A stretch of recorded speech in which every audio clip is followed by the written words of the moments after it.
Yes, good morning to all. आज English speaking और writing के इस टॉपिक में किसी भी व्यक्ति से कुछ खाने या पीने की चीज़ के बारे में हम अगर कोई पूछते हैं तो उसके बारे में बहुत अच्छे अच्छे सेंटेंसेस, इजी सेंटेंसेस और बड़े इफ़ेक्टिव सेंटेंसेस आपको बताने जा रहे हैं। तो यहाँ देखिए कि अगर किसी से भी आप कोई खाने पीने की चीज़ के लिए पूछ रहे हैं, offering to eat and drink के लिए है, तो आपको क्या क्या करना है। सबसे पहले देखिए, वुड यू लाइक, इतना सा याद करना। Would you like, would you like, would you like some tea, would you like some coffee, would you like some fruit, would you like. तो अगर खाली एक ही चीज़ है तो वुड यू लाइक टी से काम चल जाएगा। Would you like coffee, would you like fruit, would you like biscuit, would you like seeds, would you like halwa. और थोड़ा सा और इसको अगर बड़ा करना चाहते हैं आप तो थोड़ा सा चेंज कर दिए, वुड यू लाइक सम। इसमें क्या जुड़ गया? सम जुड़ गया। Would you like some coffee, would you like some cold, would you like some tea. तो इसी में थोड़ा सा और बड़ा करके सेंटेंस में इम्प्रूवमेंट हो गया। थोड़ा सा और अगर इम्प्रूवमेंट आप करना चाहते हैं तो would you like some hot coffee, would you like some hot coffee, would you like some sweet coffee, would you like some Nescafe coffee, would you like some cold coffee. तो थोड़ा और इसमें change आ जाएगा, लेकिन basic जो है would you like, ये आपको याद करना है। इसके बाद में और देखिए सेंटेंस में नंबर आ जाइए 6 पर। Would you like to have, और चेंज कर रहे हैं अपन, वुड यू लाइक, ये तो याद भी था। Would you like to eat anything, would you like to drink anything, would you like to have anything, to eat, to drink, to taste, would you like to taste anything, कोई चीज़ test करना पसंद करेंगे। तो यहाँ पर आप to drink कर सकते हैं, टू ईट कर सकते हैं, टू टेस्ट कर सकते हैं, टू हैव कर सकते हैं। और अगर ईट या ड्रिंक नहीं कर रहे हैं तो anything to eat, anything to drink, ये और आप सब इसको बड़ा कर सकते हैं। इसके बाद देखिए सेकंड, ट्राई वन, खाली ट्राई देख लीजिए। Try seeds, try some seeds, try some coffee, try some toffee, try some fruits, try some biscuit, try some. तो ट्राई और सम को यूज़ करके बना सकते हैं। तो इसमें आपको याद केवल क्या करना पड़ा, ट्राई सम, साथ के साथ याद करते चलिए। पहला तो वुड यू लाइक, फिर आया try some, try some, try some, try some.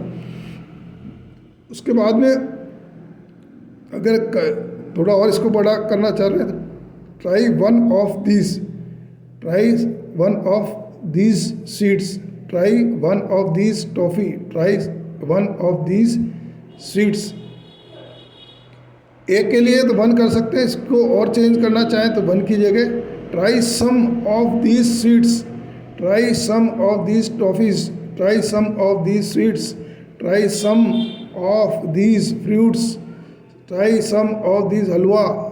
तो इस तरीके से बेसिक आपका यही रहेगा, ट्राई रहेगा। इसमें आप थोड़ा थोड़ा बड़ा करके और चेंज कर सकते हैं। इसके बाद help yourself to more coffee, help yourself to more chocolate, help yourself to more sweets, help yourself to some fruits. तो यहाँ पर help yourself to more, help yourself to some coffee, more की जगह सम भी लगा सकते हैं। तो हेल्प योर सेल्फ, और बाकी तो जो भी चीज़ें आप खाने पीने की चीज़ें हैं उनका नाम जुड़ जाएगा। Shall I give you some apples, shall I give you some coffee, shall I give you cold, shall I give you. अब ये शैल आगे क्यों लगा, तो ये इसको भी मैं समझा दूँ। अगर यहाँ पर ये आई शैल गिव यू होता, आई शैल गिव यू, मैं आपको दूँगा, तो ये सकारात्मक सिंपल सेंटेंस होता, अफर्मेटिव होता। लेकिन इसको अगर अपन प्रश्नवाचक बना रहे हैं, इंट्रोगेटिव सेंटेंस बना रहे हैं, तो इसमें जो भी हेल्पिंग वर्ब होगी, हेल्पिंग वर्ब कौन कौन सी होती हैं? Is, am, are, was, were, shall, will, can, could, may, might. ये सारी हेल्पिंग वर्ब होती है, इनको उठा करके अगर आपने आगे लगा दिया, कर्ता के सब्जेक्ट के आगे लगा दिया, तो ये सिंपल सेंटेंस से चेंज होकर के और ये सेंटेंस बन जाएगा आपका प्रश्नवाचक वाक्य, इंटरोगेटिव सेंटेंस। तो यहाँ आई शैल गिव होता तो इसको आगे लगा दिया, shall I give you some apples, क्या मैं आपको कुछ एप्पल दे सकता हूँ, दो है ना। तो ये प्रश्नवाचक हुआ। इसमें आई मे गिव यू होता, आई मे गिव यू, मैं आपको दे सकता हूँ। तो प्रश्नवाचक के लिए आई मे को उठा करके हम कहाँ लगा देते, आगे, may I give you some apples. Can भी हो सकता है, I can give you some apples, मैं आपको कुछ एप्पल्स दे सकता हूँ। तो कैन को प्रश्नवाचक के लिए क्या करते हैं अपन, कैन को उठा के आगे, can I give you some apples. Next है do you want some sandwich. अब डू का यूज़ क्या होता है वो भी आपको समझा दूं मैं। अगर कोई हेल्पिंग वर्ब है, अगर सेंटेंस में, वाक्य में कोई भी हेल्पिंग वर्ब सहायक क्रिया है तो उसको उठा करके आगे लगा देंगे तो वो वाक्य साधारण वाक्य से बदल करके प्रश्नवाचक वाक्य बन जाएगा। लेकिन अगर कोई हेल्पिंग वर्ब है ही नहीं, हेल्पिंग वर्ब कौन सी मैंने बताया, is, am, are, was, were, has, have, had, तो अगर ये कोई सहायक क्रिया हेल्पिंग वर्ब नहीं है तो क्या करेंगे, तो हमको डू, डज या डिड लगानी पड़ेगी। अगर उसको वाक्य को इंट्रोगेटिव बनाना है या नेगेटिव, नकारात्मक नोट भी अगर लगाना, नेगेटिव भी बनाना है, तो भी कोई ना कोई सहायक क्रिया के बिना वो नेगेटिव भी नहीं बनेगा और प्रश्नवाचक भी नहीं बनेगा। तो सहायक क्रिया है जब तक लग जाएगी, नहीं है तो हम क्या करेंगे, डू, डज या डिड, इनमें से कोई लेंगे। डू कब आता है, बहुवचन कर्ता के साथ। आई के अलावा, आई भी कई बार बहुवचन माना जाता है, कई जगह एक वचन माना जाता है, लेकिन यहाँ बहुवचन है। आई और बहुवचन कर्ता जैसे दे, वी, यू,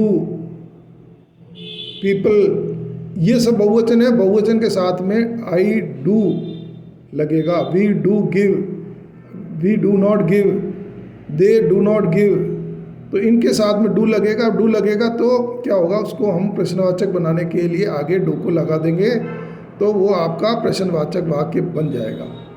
अब यहाँ यू वांट सम सैंडविच, तुम कुछ सैंडविच चाहते हो, लेकिन ये साधारण वाक्य हुआ, सिंपल हुआ, तो इसको अगर प्रश्नवाचक वाक्य बनाना है तो क्या करना पड़ेगा, डू आगे लग जाएगा, do you want some sandwich. Negative करना तो भी डू लगेगा, you do not want some sandwich, you do not eat, you do not go, you do not drink, you do not sing, you do not dance, do not, इस तरीके से जुड़ जाता है। ये तो हुआ डू का यूज़। डज का यूज़ कब होता है, जबकि यहाँ पर कर्ता सब्जेक्ट एक वचन हो, he does not give, she does not, Mohan does, Hari does, तो एक वचन के साथ में डज लगेगा और प्रश्नवाचक बनाने में उसको हम आगे लगा देंगे, डज आगे लग जाएगा।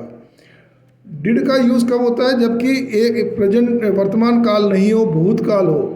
या आई गेव होता, आई गेव यू, मैंने तुम्हें कुछ दिया, भूतकाल यानी कोई काम पूरा हो गया, तो उसमें डू भी नहीं लगेगा, डज भी नहीं लगेगा, उसमें डिड लगेगा। और डिड में जो है फर्स्ट फॉर्म, इसका एक वचन और बहुवचन का कोई फर्क नहीं पड़ता है, सीधे सीधे डिड चाहे एक वचन हो चाहे बहुवचन हो, वो डिड का यूज़ होता है। लेकिन डिड का यूज़ होने के बाद में यहाँ पर जो सेकंड फॉर्म होती है वो हट जाती है, वो चलो बाद में देखेंगे। तो यहाँ आ गया do you want some sandwich, do they want some sandwich, do we want some sandwich, ये यू को हटा करके कुछ भी जो भी चेंज करते हैं तो वो आ जाता है। Do you like some sandwich, want की जगह लाइक भी, वो do you desire some sandwich, do you prefer, क्या आप थोड़ा सा प्रेफर करेंगे some sandwich, do you prefer some coffee, do you like some cold, तो ये do you like, do you eat, do you drink, do you have,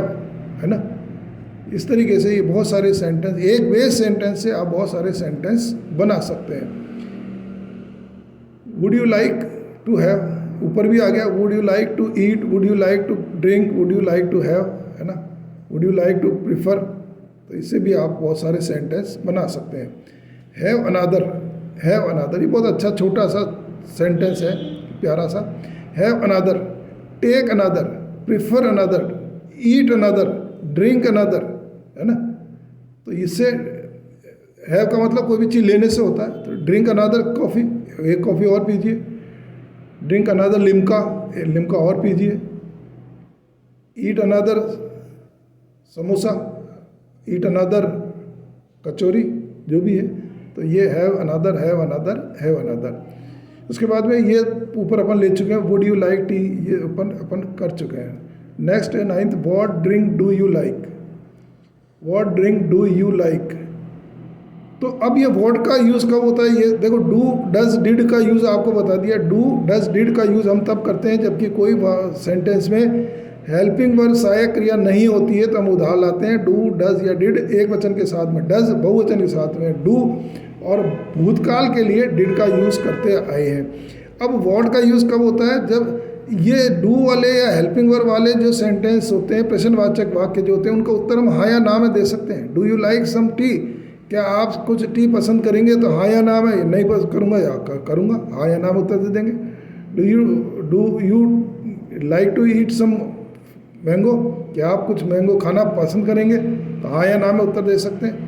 लेकिन कुछ उत्तर ऐसे होते हैं जो हाँ या ना में नहीं दे सकते, तो उसमें आप क्या खाना पसंद करेंगे, तो उसमें हाँ या ना में नहीं चलेगा, उसमें आपको कुछ बताना पड़ेगा। आम खाऊंगा, अमरूद खाऊंगा, मैंगो खाऊंगा, बनाना खाऊंगा, जो भी है।